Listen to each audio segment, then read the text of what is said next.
asalaamaaleykum mbokki Kër Massar info yéen ñi ñu faral di ñu suivre fii nga xam ni moom moo di ci Kër Massar ñu ngi leen di nuyu di leen ziare am mbégte ak contentement ñëwaat nara fekk ak jàkkaarloo yéen ci li nga xam ni moom moo di émission sama gis-gis comme ni leen ko defalee àjjuma bu jot tey ñu naroon fee dalal ki nga xam ni moom moo di Cheikh Ahmadou Bamba Fall waaye ay jafe-jafe moom moo tax mujjul antu waaye comme yéen fi tara ne yéen fi tax a nekk mbokki Kër Massar tey nar nañoo feggoo ki nga xam ni moom mooy suñu naataango di Abou ñu ngi lay nuyu. waaw di am contentement di jàkkaarloo yow ci émission bi nga xam ne moom moo di sama gis-gis. waaw am mbégte contentement comme ni nga ko waxee ah toogaat ak fii ak suñu jàkkaarloo suñu internet yi. pour wax ak ñoom aussi par rapport ak comme ni nga ko waxee ah sama gis-gis. émission bi ñu ko def si vendredi ni nga ko waxee sànq Cheikh Ahmadou Bamba Fall lañ fa waroon toogal tey malheureusement moom ay contraintes ba tax tey mënul ñëw teewee émission bi mais ñu wóyul waxtaan bi rek ak gars yi comme que y' a pas mal de sujets yi xam ne. waaw kon ñu dugg si waxtaan bi rek. Kër Massar la ñuy waxtaanee Kër Massar nekk na koñ boo xam ne léegi def nañ ko département nit ñi bëri nañ fi lool embouteillage bi surtout station boo fa demee ak jamonoy tabaski bii nii yow nga nekk dëkk Kër Massar aussi loolu noo koy gisee. waaw Kër Massar comme ni nga ko waxee mu nekk un nouveau département tey bu doon Kër Massar authentique bu ñu wax. ñu scindé ko en deux communes muy nord ak sud. moom aussi un conseil départemental boo si boolee lépp li nga xam ne yëmbal nord yëmbal sud Malick et tout ça ñu construire la nga xam ne mooy le département. donc bokkoon si mbëbët wala si ñaxtu waa Kër Massar yëpp si jafe-jafe yi doon dund mooy jafe-jafe embouteillage ak li nga xam ne mooy station Kër Massar bi muy benn entrée ak benn sortie moom la Kër Massar am. donc mu amoon nag ay chantier boo xam ne ñu ngi ko doon amal boobu ba léegi mi nga xam ne mooy autopont bi mais gis nañ ne ba léegi. ñi nga xam te ñu ngi ko doon jooytu wala di ko dund ba tey mën nañu wax sax tey la wàllu gën a ay loolu nag li ko waral dul dara mooy que ne marché la xam na jaaykat yaa ngi fa nekk si digg tali bi di jaay chantier bi mu ngi dem bon ñu ngi nee na ñu dañ ko inauguré fii ak juillet mais ba tey gis nañ ne jafe-jafe yi surtout si semaines yi ñu weesu nii dafa gën a tar dafa gën a métti ba tax tey ku doon jóg 6 heures du matin pour xëy di nga jóg 5 heures wala 4 heures léegi pour mën a yegg si mbërëb liggéeykaay. mais jaaykat yi ñoom déglu fa seen bopp de. waaw loolu aussi xam nga histoire la boo xam ne tey mënoo ko comprendre parce que tey jaaykat yi autant da nga doon wax ne ki nga xam ne mooy maire bi fi ngeen nekkoon moom moo leen fa teg. donc pour l'instant tey station bi tey boo fa demee ñaari maire ñoo ko seet. ak li nga xam ne mooy conseil départemental mooy maire du nord ak maire du sud. donc si information yi ñu mujjee am. dañ ne woon ñu ngi waxtaan ak jaaykat yi xool naka la ñuy defante ak ñoom parce que tey foofu li nga xamante mooy pont boobu noonu tey bu paree du ñu mën a continuer di fa nekk di fa jaay yaakaar naa ko parce que tey loolu mooy image u Kër Massar loolu mooy nekk xaar kanamu Kër Massar parce que mooy entrée Kër Massar mu nekk un pont boo xamante ne vraiment mu nekk infrastructure bu jéggi dayoo infrastructure bu jéggi dayoo boo xamante ne peut-être à coup de milliards donc ñu de investir ko foofu noonu pour que mu gën a yombal li nga xamante ne moom mooy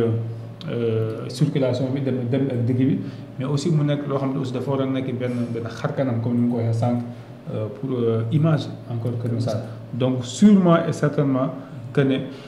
li nga xam ne moom mooy jaaykat yi ak marchand ambulant yi il faut continuer di fa nekk mais équation bu ñu posé ba léegi mooy comment naka lañ fay jógee donc ba tey loolu mooy. mais est-ce que nekkul ne kon politiciens yi dañoo nar a ragal laal leen parce que en général.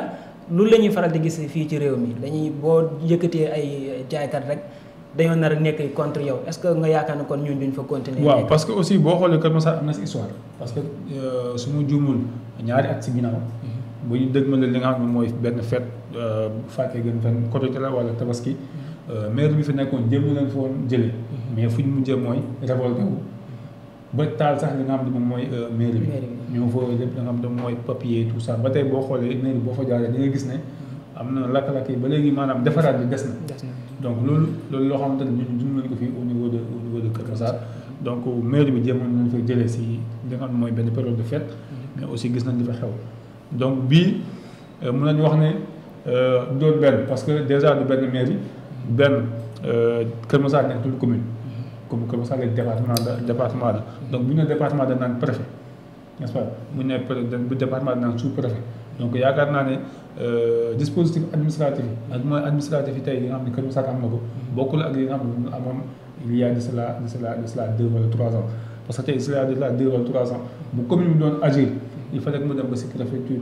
bu Pikine wala sous préfecture des Niayes pour que ñu mun leen a dimbali si li nga xam ne mooy la sécurité parce que bu ñu ñëwoon jël leen fa benn yoon bu ñëwaat dañ fay nekkaat donc loolu yaakaar naa donné la bu changé par rapport ak loolu noonu peut-être yaakaar nañ ni bu ñaari communes yi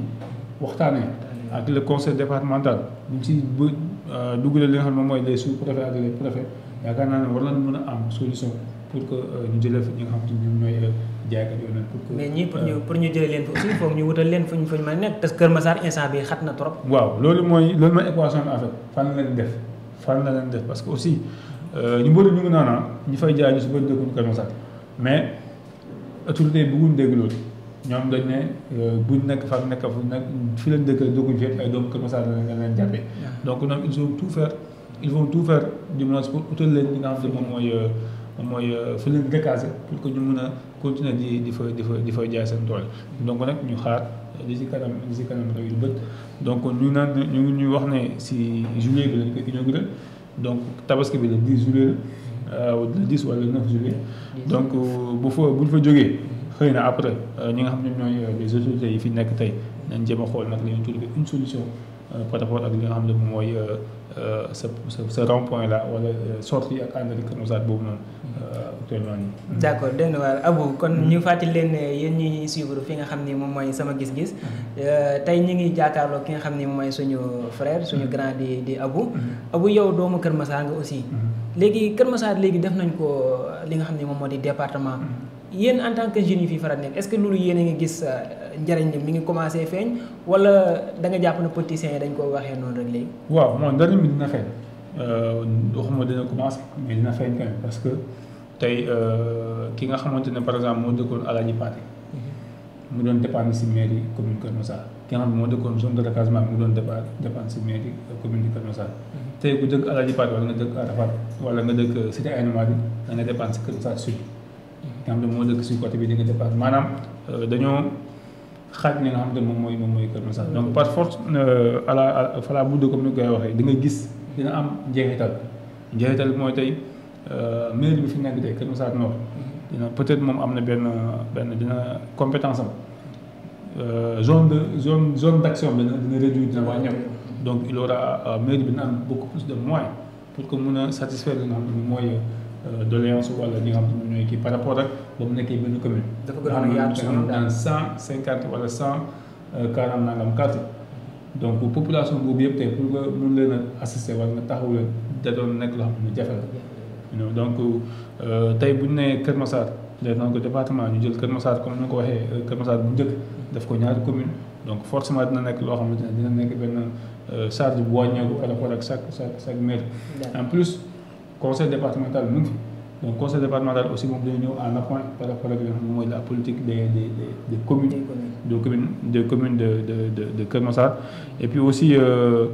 avantage aussi mooy par exemple commencé na génn parce que tey boo mun naan soxla yenn papier wala yenn affaire il fallait nga dem ba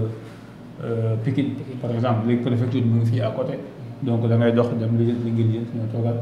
sous préfecture mu ngi ñaay fii nii à côté de Malika da ngay dox li nga dox bu dee waa sud ñoom dañuy dem jaxaay vite fait léegi ñuy passe dem ba Pikine donc bëri na détails yoo xamante ne par exemple léegi ay infrastructure de base jege na population donc forcément dina nekk loo xamante ne njeexital la nekk si population le positif la nga d'accord mais bu ñu fàttalikoo ne biñ leen di ériger en département jamonoy nawet la woon ci taw yu métti yooyu noonu Kër Massar fu bëri taa ñu annoncé leen loolu est-ce que mbënn moo fi amoon ba léegi ñu ngi koy commencé di saafara wala. waaw xam nga mbënn mi sax mën nañu wax ne c'est au-delà même de annonce président de la République parce que département bi yàgg nañ ko xeex peut-être ñoom moo profité occasion boobu na parce que foofu sentiroon na jamono jooju organisation noonu. kon est-ce que ba ngeen koy jox sentiroon ngeen ne yéen da leen ko jox ndax amour wala. en tout cas situation moo tax mu jox leen. en tout cas nous on est preneur. rek. waaw on était preneur parce qu'on en avait besoin. donc lan moo tax mu jox ñu ko c'est la situation la wala dañoo sonnoon wala naa ensemble loolu moom ça dépend si moom mais ñun on est preneur. on est preneur vraiment si loo xamante ne peut-être ñëw na bon mën nañoo ne sax ñëw na si temps en fait. Donc nous on en avait besoin donc que mu def ko parce que dañuy gisoon ne Kër Massar dafa sonn wala c'était benn promesse politique wala mu def ko benn action politique la woon pour peut-être amaat sympathie pour Kër Massar waaye loolu moom ku nekk ak sa commentaire mais tout ce conseil moom ñun Kër Massar moom on était. waaw mais attends grand Abou mais xam nga bu fekkee ne daf leen a jox département bi parce que dafa bëggoon apaiser tension bi fi amoon parce que jamono jooju métti woon na Kër Massar. kon day wuteeg bi nga xam ne nii dafa toog jàngat. jël toutes les décisions nécessaires jox leen ériger leen en département je pense que ne boobu ngeen doon gën a gis njeexital bi parce que actuellement mën nañoo wax ne politique moo taxoon mu jox leen ko parce que ak situation yi ngeen nekkoon est-ce que tey réalisation yu warloo ak département surtout ci wàllu assainissement yi commencé na am ay njeexital wala depuis lors gisu ko leen waaw non avant département bi sax parce que tey projet bi yaa ngi koy dégg projet 1 projet 2 tey bon Kër Massar certes inondation mu ngi fi mais boo analyser boo jàngatee inondation bi daaw ak ni meloon 2 wala 3 ans si ginnaaw du benn quoi qu'on dise aussi am na avancé si côté infrastructure si côté canalisation et tout ça mais ba tey bu dee benn kër sax moo inondé ak Kër Massar inondation donc du ñu xeebal kenn coono parce que boo nee wooy affaire yi métti tout le temps yaa ngi xeebal koo xam ne mu si biir këram yaa ngi koy xeebal li nga xam te moom mooy coono te wax dëgg yàlla même bu dee benn kër kese moo inondé pour man loo xamante ne dañ ko war a saafara lu mu gën a gaawee donc mais boo xoolee tey Kër Massar nu mu yaatoo ak ni mu meloon boo xoolee ay 2010 2011 2000 ba 2013 inondation yi moment yi métti na ba 2016 mun naa wax ne tey bu tawee amaana fu bëri tey fu doon taa te doo gis ndox mais ba tey aussi il y a des zones stratégiques zones yoo xamante ni il fallait que gouvernement bi jóg si te foofu mu gënoon métti en fait mooy boo xoolee fi naan cité Camibas ba ay côté côté Baynas ada fi naan ada Baynas wala nga dem unité 14 12 13 14 donc côté yooyu noonu vraiment nekkoon na ay points yoo xam ne vraiment jaaxaloon na en fait li nga xam ne moom mooy gouvernement bi parce que tout simplement fu ñu defar sa ndox mi am loolu donc du coup il fallait vraiment ñu gas ay camions yu mag pour mën évacuer li nga xam ne moom mooy ces eaux là mais gis nañu aussi que ne projet 2 bi démarré na foofu noonu si côté 14 bi ay côté démarré na foofu donc aussi côté Camibas bi gis nañu daaw que ne certes taa na mais bu taawee aussi il y a amoon na dispositif bu permettre ñu évacuer ndox mi le plus rapidement possible donc loolu ce sont des avancées yi nga xam ne on note ça depuis daaw wala ak aussi depuis ñu def Kër Massar nga xam ne mooy département mais quand même comme ni ma ko waxee sànq inondation moom même bu dee benn kër moo inondé ba léegi défi mais quand même nangu ngeen ne avancement am na quand même. waaw mën nañu wax ne avancé am na quand même avancé am na avancé bu notable tey duñ ko weddi parce que foo dox tey Kër Massar da ngay gis des tali pavé tey tali pavé yu bëri canalisation moo nekk seen suuf n'est-ce pas donc doone tey kon état bi canalisé wul doone projet bi doxul n'est-ce pas aussi li mu àndal ak éclairage public bi tout ça donc tout ça sont des réalisations am dina projet réalisé na ko mais quand même comme ni ma ko waxee aussi des na donc il faut vraiment sortir de Kër Massar surtout les habitants de Kër Massar sous les eaux quoi parce que tey c'est pas du nekk si ndox dafa métti trop mais parce que ñun on a fait le terrain dugg nañ fii si biir on se mënoo comprendre en fait ñi nga xam ne ñoo dugg si biir ndox yow da nga naan ñii comment ils vont faire en fait parce que ñun dox nañ si ndox bi kilomètres boo xam te ni peut-être sa genou wala sa hanche mu ngi si biir ndox mi nga dox si peut-être 1 kilomètre xam nga loolu bëri je musuma xalaat ne taal mel noonu dina am en fait si dëgg moom dama ko gisee ba ma fa demee def si reportage si laa xam ne carrément que ne lii c'est possible parce que c'est des bas-fonds surtout côté Baynas bi côté arrêt Baynas bi yooyu noonu foofu noonu ndox mi yëpp fa la doon tëjee mais c'était catastrophique c'était invivable tu te demandes ñii comment ça peut arriver si dëkk boo xamante ne dañ ay parcelles assainies la en plus. c'est-à-dire bu doon sax ce sont des dëkk comme lu xew fii par exemple suñu Kër Massar village wala yenn dëkk yi nga mën a wax mais des parcelles assainies non assainies ñoo fa nekk am ce sont des parcelles non assainies parce que ce sont des parcelles qui devaient être assainies qui n'ont pas été assainies donc bu ndox mi ñëwee. mais dafa mel ni loolu nag mooy faral di gën a métti askan wi parce que dañuy dégg tout le temps à travers ñuy tudd ay milliards. or que ne am na problème yi fi nekk yoo xam ne nii yu sonal askan bi la te milliards yi boo xoolee si ñoom lay jógee. waaw question de priorité la en fait parce que des fois man je me dis que lan mooy priorité la en fait. suñ njiit yi ñoo xamoon priorité. man problème mooy c'est ça mon problème en fait parce que c'est à vérifier c'est à vérifier. boo déggee par exemple ñu ne si corniche bi on a fait 18 milliards si corniche bi yow nga nekk benn kii bi da nga naan mais attends. on est dans quel pays on est dans quel pays parce que gis nañ dund bi mu cher mu méttee xam nga gis nañ priorité yi am pagaay ñu fi tey tu prends certains milliards nga koy def seen investissement yi xam nga yoo xam ne peut-être mën na wax c'est de l'esthétique par rapport ak nga xam mooy le nécessaire nekk fi tey dund bi cher la nekk la ñu fi waaye donc assainissement c'est un problème boo xamante ne moi j'ai l'habitude de dire à mes gars c'est pas possible que Dakar est inondé Dakar presqu'île ça veut dire quoi c'est entouré des trois côtés c'est entouré de l'océan en fait géej gi moo ñu wër des trois côtés et on est inondé moi je me pose des questions est-ce que gars yi bëgg nañu liggéey en fait est-ce que gars yi veulent travailler réellement ils ont cette motivation là parce que tey mënoo ne Kër Moussa c'est-à-dire amoo bu doon sax amoo foo évacuer les eaux du mën a wax mais tey Dakar est entouré de l'océan de tout des trois côtés et pourtant dañuy am li nga xam ne mooy inondation mais à la fin tu te dis que volonté moo leen manqué. carrément il y a beaucoup de choses yoo xam ne da nga naan ñii en fait bëgguñ def c'est comme si peut-être misère de population bi daf leen di neex en fait dañuy bëgg peut-être loolu am pour ñu ñëw seet si nit ñi ak seen i pompe seet si nit ñi ak seen i xaalis ak seen i ceeb seen i dundin. mais est-ce que loolu population tamit amu ci part de responsabilité parce que nit boo xamee ne yow kii yow sa métit li ngay dund ci lu métti moom soxla ko juste daa bëgg à tout le temps muy ñëw di la soulager après mu dem te yow yaa koy fal kon est-ce que population bi amul aussi amul part de responsabilité. waaw xam nga des fois dafa am ay messages daaw am na le message qu'il faut qu'il a daaw wala daaw géej parce que tey boo gisee population yi commencé di génn di ñaxtu si inondation man c'est ça ça dit genre ñaxtu yi wala genre manifestation la laay bëgg population di am dund bi seetlu ñu génn ñaxtu inondation am ñu génn parce que daaw quand le ministre avait voulu ñëw fii ñu gars dañu ko karfale si autoroute à péage baa foofu noonu le ministre de l'Intérieur donc il a essuyé vraiment voilà quoi gars yi war nañ ko ne ils sont fatigués en fait donc ñu ceeb yeeg di diwli nekk di pompe bi loolu moo rek seen problème il veut sortir des eaux point final le message a été clair. mais vu la situation du pays actuellement am na ñuy wax ne booy kon jeunesse bi li leen di génneloo kon du par exemple un leader tel bu leen di woo ñu génn mais dund bi métti bi moom la ñuy jëg moo tax ñu génn. dafa la c'est-à-dire souvent les politiciens en profitent quoi dañ si profiter peut-être jàll seen message mais la plupart des gens tey boo leen wooyee si manifestation ils te disent que dund dafa cher lii dafa cher wala lii ak léegi donc il y a beaucoup de frustration yi nga xam ne population bi ñu koy denc seen xol donc souvent dañuy profiter aux gens yu mel nii ñu génn ñu wax.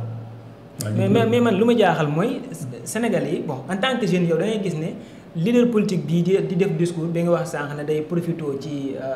jafe-jafe askan wi pour wane boppam moom une fois mu taxaw di wax devant le micro doo ko dégg mu wax ay ceeb bi cher na wala dund gi cher na moom lu ko intéressé mooy nan lay def ba accéder wu ay soit ay listam soit dañ ma rejeté diw tamit dañ ko war a rejeté justice daf ma def nii. loolu mooy seen discours quoi. mais pas ceeb bi dafa cher. waaw mais xam nga tey loolu c'est à la population de juger. te nit ñi dañ leen di continuer di topp. waaw loolu c'est la maanaam xam nga tey nan laa ko mën a expliquer le gars il sort wax ay problème am ne gars yi génn leen mais souvent ñu bëri dañuy génn parce que dañoo mel régime yi en fait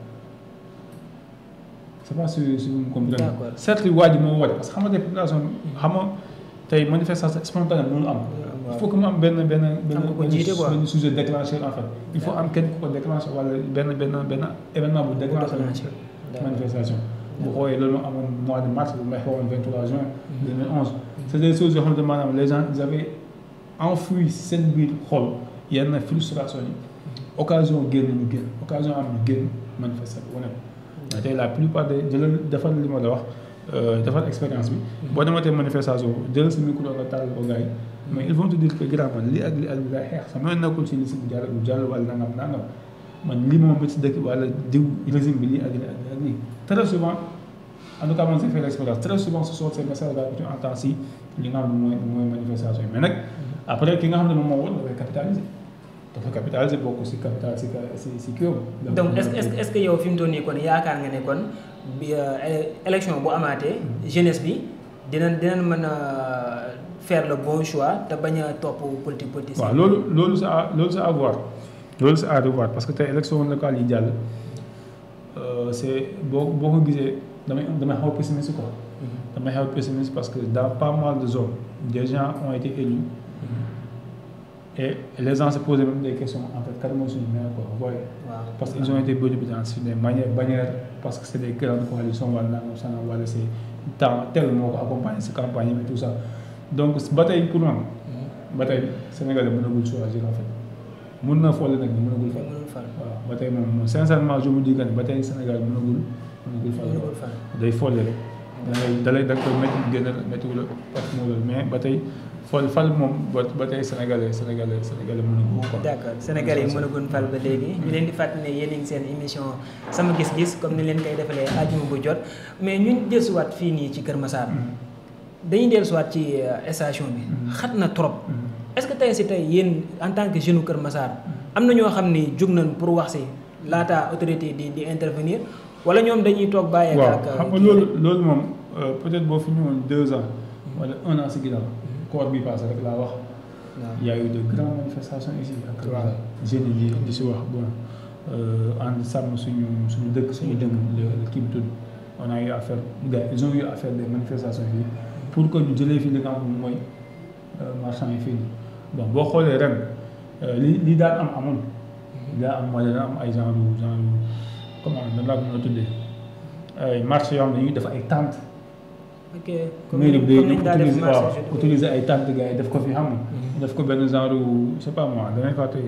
le mot là mais dañ daan def de telle sorte que occupation bi doon gën a garaaw en fait actuellement nag boo xoolee trottoir de gars yi occupé wàll yi dëkk yi mais am na temps vraiment c'est vraiment ay tentes de gars yi samp def ay bâches et tout ça donc loolu la fi mairie bi fi nekkoon doon def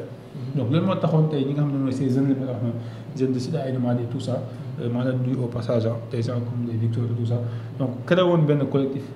pour sàmm li nga xam ne mooy seen dox parce que cadre de vie bi commencé woon na yàqu xam nga agression yi commencé woon na bëri xam nga station bi kenn mu ñemetu foon jaar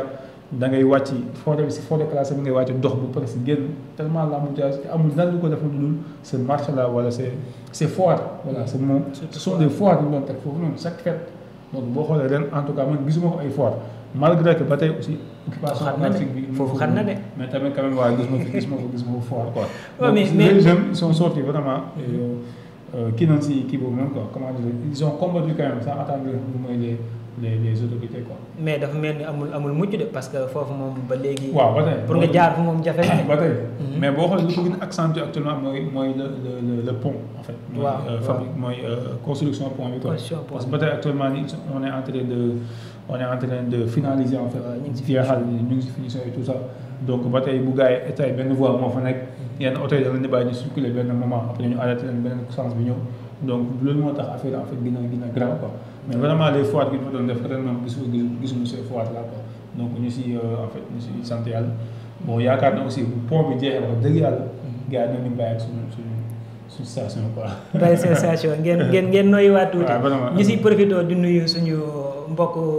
marchand ambulant yi ak ñëpp ki nga xam ne nii mi ngi fële ci station bi di fa daaneel sa doole parce que réew mi nag dafa métti loolu la ñuy wax de. moo tax ñuy faral di nekk foofu. aussi da nga leen des fois da nga leen di comprendre. waaw non xam nga tey le combat comme ni ma ko waxee. le combat c'est pas contre les marchands ambulants. c'est ça comme les collectifs bypass mu wax na ko. le combat c'est pas contre les marchands ambulants parce que les marchands ambulants yi ñoo fa nekk dañuy fay juuti di fay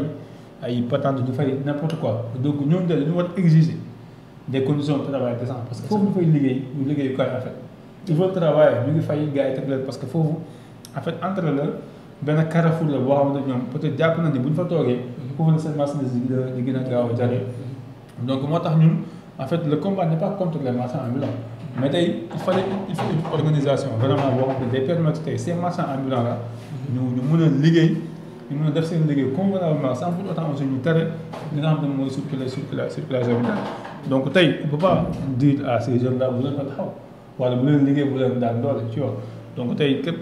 xam na dëkk bi moo métti moo tax ngay gis koo xam ne tey day jàpp tey ku sañoon tey booy jaay da ngay am place booy jaayee. ay say client fekk la fa.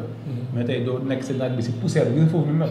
naaj bi poussière bi teg fa say marchandises pour jaay. donc conditions yi sax déjà de travail c'est pas des conditions réunies en fait pour ñu mën a liggéey. ok donc du coup ñoom seen bopp ils doivent exiger des conditions de travail décentes du moment où dañuy fay en fait ils payent dañuy fay en fait c'est parce que place yi ngay gis noonu mais c'est un déplacement gars yi dañu koy jaay ay 15 000 francs wala nangam sangam. kon li fa am autorité yi ñoom la. waaw mais loolu laa expliqué parce que tey ñoom ñoo ko fa teg ñoom ñoo leen fa teg parce que bu ñu la fa teg loolu du fa nekk mais parce que aussi autorité aussi boo xoolee mairie aussi si recette lay dund si patente lay dund comprendre si juuti aussi comme ni ñu ko waxee de toute façon c'est même plus maintenant terme bu ñu utilisé mais mairie si loolu lay dund parce que boo ko def si budget da ngay bëgg aussi def recouvrement n'est-ce pas donc les genre marché yu mel daf lay permettre nga def ay recouvrement mën a exécuter sa budget quoi mën a am sa budget donc du coup ñi fi nekkoon forcément ñoo fa teg gars yi mais tey ñi fi nekk tey mënuñu xëy un bon jour rek génne leen donc il fallait vraiment ñu am benn cadre de concertation am li nga xamante ne moom mooy beneen alternative pour mën a recaser ces jeunes là pour que vraiment ñu mën a dem daan seen doole foo xamante ne peut-être du ñuy yàqal li nga xam ne mooy la circulation des riverains quoi. d'accord mais léegi ñu wax ci wàllu insécurité bi parce que bu station xatee jaaykat yi ku nekk di dem li ñuy faral di wax am na ñoo xam ne dañuy raas dem am na ñoo xam ne dañuy ñëw si gàmm gi. ah oui donc sécurité bi aussi des na parce que fu doo fa dox sax ba faral di fa gis. sécurité muy kii waaw parce que tey boo xoolee surtout moment yi may wax jamono yi nii. yaa ngi les ñi nga xam ne dañ fa jël les gilets verts là. ñoo fay fekk mais day doo fekk sax des forces de l'ordre actuellement nii en tout cas man ça fait des semaines yoo xam ne gisuma fa gendarme gisuma fa policier donc gilets verts yi mairie yi jëloon ñuy réguler circulation bi ñu koy fekk donc insécurité bi moom. foofu la wulee ñaar en fait man pas plus tard que daaw rek yéeg naa si bis benn waaye bëgg foqat sama portable comme ça xam nga donc sàcc bi reyante bi foofu parce que daaw rek la fa ñaari booy si raskat doon xeex kenn ki jàmm moom mu dee donc du coup foofu noonu li fa am daal vraiment anarchie totale la quoi. te forêt soriwul ak forêt bi. non soriwul ak forêt bi en plus te forêt bi ñëpp xam nañ li fa nekk li si gën a grave mooy actuellement à sécurité ni dëkk bi xatee ni tali bi xatee nii.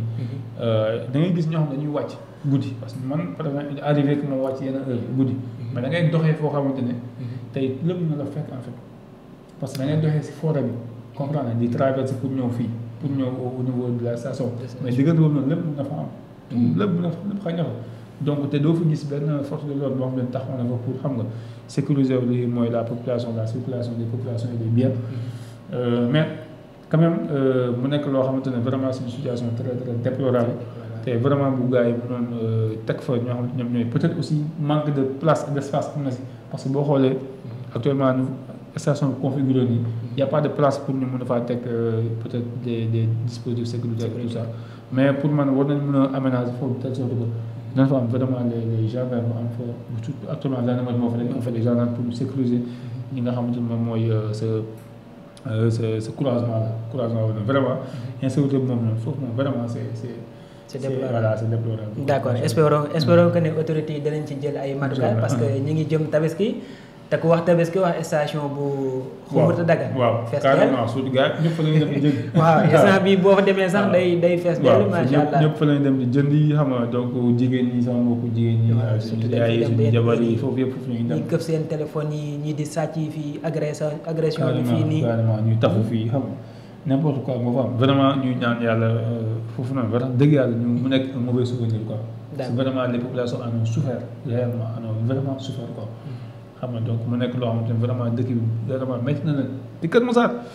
soriwul sori boobu quoi. mais tey intérêt bi rek moo suñu problème. parce que foofu moom dafa métti foofu nag jég dafa métti. booy génn day métti booy dugg day métti. boo xasee ba génn vite fait bu ñu jël appel jël national yomb na ba bëgg a dee mais malheureusement vraiment foofu daal ci benn kii la boo xam ne et aussi espérons aussi pont bi mu see def dara parce que aussi man amoon na woon avion. tey pont bi mun naa wax ne beneen sens bi la waroon jël en fait. sens Kër Massar waaw. Kër Massar dem fële parce que pour man flux bi trafic bi foofu la gën a dense quoi. waaw parce que foofu en général mooy gën a xat de. mooy gën a xat peut-être aussi c'est question ne mooy aussi état lépp lu mu def ay calcul donc tey mën nañu wax ne peut-être ay question de wàññi coût bi moo tax ñu jëlee ko de Malika à Diakhaye mais tey de Kër Massar fii à Kër Massar à mais ñoom est-ce que nekkul ne dañoo jàpp ne par exemple boo jógee national ñëw ba si station bi foofu noonu bu gars yi bu pont bi pare nga xam ne ku nekk day jël sa voie nga dem dana mën a gën a yombal circulation. xam nga tey am na ñoo xamante ne surtout les particuliers am na ñoo xam ne tey amuñu soxla yi gaare si Carrefour foofu noonu boo gisee ma wax loolu maanaam tey flux bi trafic bi diggante Kër Massar bi dem beneen Kër Massar bi foofu la gën a dansé que tey Malika diggante Malika ak Jaxaay. donc pour man pont bi traversé woon fële moo gën a ëpp avantage. que pont bi traversé mais ba tey aussi vraiment dina am lu mu wàññi quand même. dina am lu mu wàññi parce que yow daa am na rond-point si suuf comment dirais ñi nga xam ne ñoo jógee Jaxaay dem Malika dañuy yéeg pont bi dem seen yoon donc ñu fa am yenn xat-xataay yi ko kii quoi mais pour man ça aurait été plus bénéfique que pont bi def beneen sens bi quoi. beneen sens bi waaw bon vraiment mais nag bon comme que ni la yaa loolu la ñu jox. noonu la ko autorité yi bëggee xam naa peut-être ak coup peut-être ñoom def nañ aussi seen i. ils ont fait les études bien sûr ils ont même yow moom mi sax boo toogee da ngay xam lan mooy les raisons en fait parce que tey boo gisee sens bu defee les immeubles qui y a là-bas infrastructure yi fa nekk tey bu ñu fa buggee doon formation dem ce sera vraiment coût bi day doublé quoi. ah donc d'accord voilà on comprend tout quoi donc kon xëy na dañ cee soxla loolu mais rafet na quand même. waaw c'est très joli ci fi mu toll gum bi te espérons que ne bu gënee jàll dina gën a rafet c'est très joli c'est très. te day gën a génnee jëmmu kër. waaw vraiment rafet na trop rafet na bon peut-être man dama jàpp rek mënoon na def ay benn ay air de benn peut-être foo xam te ni dañ fi mën a toog xam nga gis naa def ay poteaux. je sais pas peut-être aussi pour éviter que nit ñi def ay parce que yenn bëri na ay points dañ koy tabax ba pare gars yi ñëw suuf di fa lal xam nga. mais ñun point yu ñuy faral di gis yëpp biir Dakar loolu moo fay am mais gars yi dañ fay continuer toog comme genre xeer yu mag yi waaw dama xeer mag mais fii yaakaar naa ay poteaux lañ ko def quoi ay poteaux lañ si def ko kii bon c'est très joli quand même esthétiquement c'est très joli. d'accord kon yow léegi da ngay bokk ci ñi nga xam ni dañ koy apprécier sans pourtant dire que ne peut-être def nañ ci ay milliards yu bëri wala du nécessité non man c'est une nécessité tey Kër Massar pour mu war a am autopont c'est une nécessité foofu par force dafa war a am autopont donc c'est vraiment pour man c'est l'une des meilleures réalisations de Macky Sall à Kër Massar pour man c'est l'une la ci li ngay gis yow waaw ci li ma gis parce que tey vraiment foofu benn problème la woon boo xamante ne vraiment bu dee pont bi am na njëriñ foofu noonu mu nekk loo xam ne par exemple peut-être moom xam nga vraiment il a réalisé def na fa benn coup quoi wax dëgg yàlla wax dëgg yàlla coup espérons que vraiment ñu mun a dégager li nga xam ne mooy occupation parce que occupation moom aussi teg problème est-ce que occupation moom bu pont bi pare normalement dafa war dañ parce que loolu daal mooy kii bi yow da ngay dox sax yow trottoir doo fa mën a teg doxat parce que tellement ñoom occupé nañ ko mënatul nekk trottoir yi kay saa pour marchand yi la quoi yow da ngay xëccoog tali bi ak oto yi. d'accord donc c'est ce qui se passe quoi. d'accord Abou ñu fàttali ne yow nag ndaw nga boo xam ne nii macha allah sa xam-xam màcc na si lu bari. te aussi nekk nga nit koo xam ni ku direct nga. ñu gis ne actuellement dëkk bi jax na gars yi ku nekk fii ñu ngi wax politique fii kii politique fee yow nga nekk ndaw boo xam ni da ngay analyser di seetlu nan nga gisee politique bu Kër Massar ci wàllu ñaari camps yi xeex mi ngi am wala ñoom boo wutee nañoo ni ko seen leader yi di defee. bon non Kër Massar c'est un peu calme par rapport ak boo xoolee côté national bi quoi parce que ñi ma gis fii nii ce sont des leaders yoo xamante ni ils sont un peu pacifiques quoi mun naa c'est des gens yoo peut-être bëgg du nit ñu kii quoi parce que boo nee Yewwi Askan Wi à Kër Massar tu vas parler du maire Adama Sarr tu vas parler Bilal il est chaud. ku moom dégg naa gars yi naan dafa il est chaud Bilal il est très chaud. xam nga donc lui il est un peu plus radical que yeneen gars yi mais tey boo xoolee ki nga xam ne mooy Babacar Gueye par exemple le président du conseil départemental boo xoolee. dafa seetlu très calme ku bëgg jàmm. Adama Sarr bon c'est un jeune mais quand même il est un peu ku dal la quoi. ci benn côté bi. et puis voilà te moom aussi boo xoolee dafa bokk si parti boo xam ne dana xaw a léger si côté Yewwi Askan Wi malgré que ñu ngi si biir Yewwi Askan Wi. mais tey moom il est de avenir bu Sénégal. avenir Cheikh Tidiane Dièye. waaw te Cheikh Tidiane Dièye gis nañu moom bokk na si leader yi nga xamante ni ils ont été un peu disons que. lésés quoi en fait si liste yi par exemple par rapport ak position et tout ça. donc ñu gis ne que moom ba tey am na benn retenue en fait donc côté Kër Massar moom wax dëgg yàlla ce sont des leaders yoo xamante ne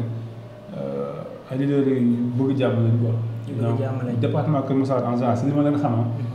parce que tey ñi ma fi rencontre ñi ma fi côtoyé gëm comme ay Daouda Ndiaye bu Yëmbal Nord bon Mbada Gueye Yëmbal Sud xaw na xaar tuuti mais moom tamit mooy loolu xam nga ki nga xam ne mooy Talla Gadiaga le gars là Diène de Jaxaay moom tamit c'est un jeune boo vraiment il est calme xam nga donc climat bi ak Kër Massar moom yàlla na continuer mel nii quoi parce que vraiment mu nekk na climat boo xam ne c'est un climat parce que et puis Kër Massar dafa xam Kër Massar ñëpp bokk sax Kër Massar tout le monde se connaît quoi tout le monde se connaît am yoo xam ne xaju tout le monde se connaît tout le monde se connaît am na tout le monde se connaît quoi am na ñoo xam ne lépp loo xam ne xaju fi en fait xaju fi quoi donc yàlla def na ni fii ñëpp ay mbokk lañ presque ñëpp ay mbokk lañ ñëpp on se connaît tey l'ancien maire dafa nekkoon il a joué ñaata la joué Adama Sarr moom moo nekkoon Kër Massar. moom jusqu'à présent ñu ngi koy gis sur le terrain de mi ngi. waaw parce que moom xam nga dafa bokkoon ci conseil départemental dafa doon concours du conseil départemental. te aussi c'est un ancien député tey te moom bon malheureusement il n'a pas été reconduit ici ba tey mais ñoom puisque ils ont. malheureusement ou heureusement. bon pour lui quoi je veux dire. Ah d'accord pour lui. pour moom quoi malheureusement pour moom il n'a pas été reconduit parce que xam naa tey boo ko ndax bëgg nga nekk député naa la bëgg naa nekk député parce que député kenn bañu. waaw surtout député moom. waaw mais bon. ñu ngi laal waaw moom fii ci mais instant toll nii disons que seen défaite locale daf leen nekk de telle sorte que ils ont tout teg suuf pour remobiliser pour mën a reconquérir li nga xam ne mooy Kër Massar donc tey moo tax tey yenn kii yu bëri doo ko gis fii quoi. d'accord espérons que ne dinañ ko reconquérir si jàmm comme ne situation bi demee nii. bu dee askan dégg nañ ñu ne ñoo far bon kon nag ñu ñëw nañ ci cappaandaw émission bi. looy tàggatoo ak ban message ngay lancer aussi à l'endroit de ces jeunes. ñu continuer ci stabilité bi nga xam ni am na fii ci Kër Massar. waaw man de lu may wax rek souvent les jeunes là peut-être man damay wax sama gars yu bëri suñu toog di waxtaan mooy leen. Il faut se donner le droit de avoir son propre opinion. C'est-à-dire que tey bëri na y a beaucoup de manipulation en fait. Il y a beaucoup de manipulation, il y a beaucoup de part et d'autre lay wax. De part et d'autre, il y a beaucoup de manipulation. Et que tey boo nekkee xale nekk jeune jàng un peu am tuuti jàng. Essayer d'aller à la source des informations. déjà demal jàng. ok jéem a comprendre ce qui se passe réellement les enjeux politiques parce que politique moo ñu teg ñun ñëpp quoi. bañ a dégg rek les politiciens yi di wax ñu. donc ba xam exactement lan mooy le fond des choses en fait parce que loolu moom importance tey Sénégal. d'accord xam nga tey beaucoup de gars yoo xam ne tey ñu ngi fi amuñu vraiment benn culture générale benn culture bu leen di permettre ñu mën a am seen propre opinion. si ñi nga xam ne moom la réew mi doxee. donc nañ jéem a xool vraiment naka la ñuy xamee xam seen dëkk xam li nga xam ne mooy état naka lay fonctionner tout ça